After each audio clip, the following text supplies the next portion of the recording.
আজকে আমরা ষষ্ঠ শ্রেণীর প্রথম পর্যায়ক্রমিক মূল্যায়ন 2026 সালের ইতিহাস বিষয়ের সম্পূর্ণ উত্তর সহ প্রশ্নপত্র সম্পর্কে আলোচনা করব। তো চলো এই ভিডিওতে আমরা ক্লাস 6 এর ফার্স্ট ইউনিট টেস্ট 2026 হিস্ট্রি সাবজেক্টের এই কোশ্চেন পেপার এবং তার উত্তরগুলো দেখে নিই। তো ফার্স্ট সামেটিভ ইভ্যালুয়েশনে তোমাদের 30 নম্বরের পরীক্ষা নেওয়া হচ্ছে, সময় থাকছে 1 ঘন্টা। এই প্রশ্নপত্রের 1 নম্বর দেওয়া আছে, সঠিক উত্তরটি বেছে নিয়ে লেখো। 1 × 3 = 3। পরের দেখা হচ্ছে আদিম মানুষের প্রথম হাতিয়ার ভোঁতা পাথর, হালকা ছুচালো পাথর, পাথরের কুঠার। আদিম মানুষের প্রথম হাতিয়ার হচ্ছে ভোঁতা পাথর। মুর্শকি উপত্যকা অবস্থিত কর্ণাটকে, রাজস্থানে, মহারাষ্ট্রে। সঠিক উত্তর হবে মুর্শকি উপত্যকা অবস্থিত কর্ণাটকে। হরপ্পা সভ্যতা প্রায় ইতিহাস যুগের, পুরাতন যুগের, নব্যপ্রস্তর যুগের সভ্যতা। হরপ্পা সভ্যতা হচ্ছে প্রায় ইতিহাস যুগের সভ্যতা। এরপর 2 নম্বর দেখে শূন্যস্থান পূরণ করতে হবে। 1 × 3 = 3। মাটির নিচে চাপা পড়ে যাওয়া উপাদানগুলি খুঁজে বের করেন ড্যাশ। তো মাটির নিচে চাপা পড়া উপাদানগুলি খুঁজে বের করেন প্রত্নতাত্ত্বিকটা বা পুরাতাত্ত্বিকটা। এরপর বুদ্ধিমান মানুষের বিজ্ঞানসম্মত নাম ড্যাশ। তো বুদ্ধিমান মানুষের বিজ্ঞানসম্মত নাম হোমো স্যাপিয়েন্স। হরপ্পা সভ্যতার ড্যাশটি সিলমোহর পাওয়া গেছে মেসোপটেমিয়ায়। তো হরপ্পা সভ্যতার 23টি সিলমোহর পাওয়া গেছে মেসোপটেমিয়ায়। নিচের 3 নম্বর দেখে প্রশ্ন, নিচের প্রশ্নগুলির অতি সংক্ষেপে উত্তর দাও। 1 × 4 = 4। কয়ের দেখে মেহেরগড় সভ্যতা কে আবিষ্কার করেছিলেন? মেহেরগড় সভ্যতা ফরাসি প্রত্নতাত্ত্বিক যা ফ্রাঁসোয়া জারিজ আবিষ্কার করেছিলেন।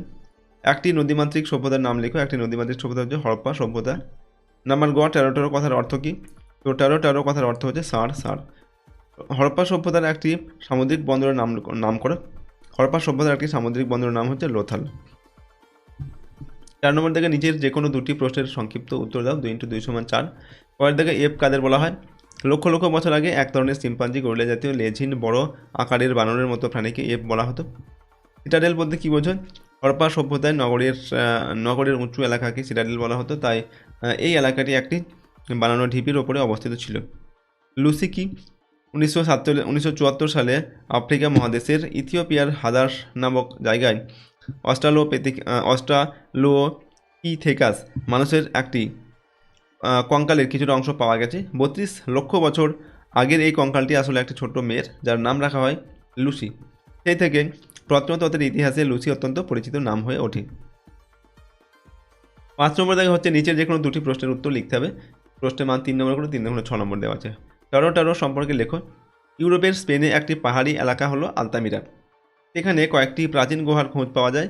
এক প্রত্নতাত্ত্বিক তার ছোট মেয়েকে নিয়ে গুহাগুলো দেখতে গিয়েছিল। তার হাতে একটি আলো ছিল। হঠাৎ ছোট্ট মেয়েটি চিৎকার করে উঠল, টেরো অর্থাৎ ষাঁড়। দেখা গেল গুহার ছাদে বিশাল বড় একটা ষাঁড়ের ছবি। এটি প্রায় 50 থেকে 30 হাজার বছর আগেকার গুহাবাসী মানুষের আঁকা একটি ছবি। তারপর দেখো আদিম মানুষ যাযাবর ছিল কেন?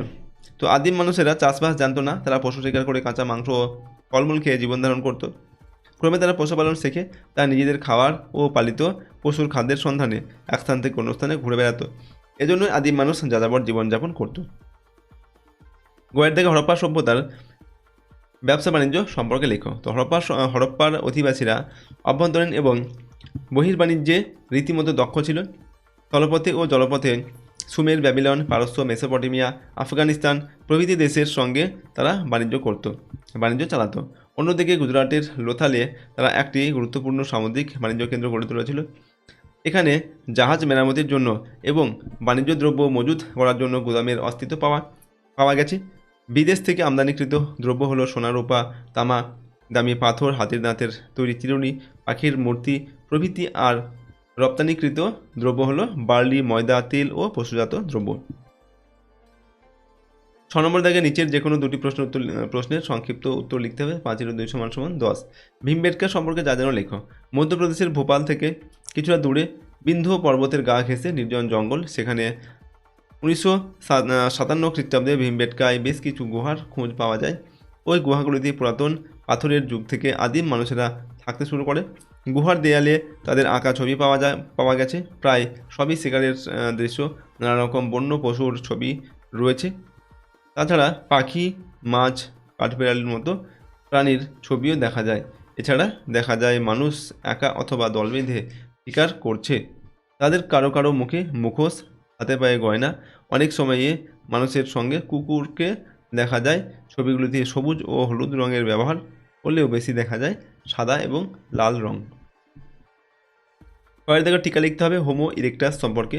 হোমো ইরেক্টাস মানুষদের পরিচয় সম্বন্ধে নিম্নে আলোচনা করা হলো। 1 নম্বর, আনুমানিক খ্রিস্টপূর্ব 20 লক্ষ থেকে 3 লক্ষ 50,000 বছর আগে হোমো ইরেক্টাস বা দণ্ডায়মান মানুষদের উদ্ভব হয়। এরা দু পায়ে ভর দিয়ে সোজা হয়ে দাঁড়াতে পারত এবং দলবদ্ধভাবে গুহায় বসবাস করত। নাম্বার 3, এরা একসঙ্গে পশু শিকারে যেত এবং এরাই প্রথম আগুনের ব্যবহার শিখেছিল।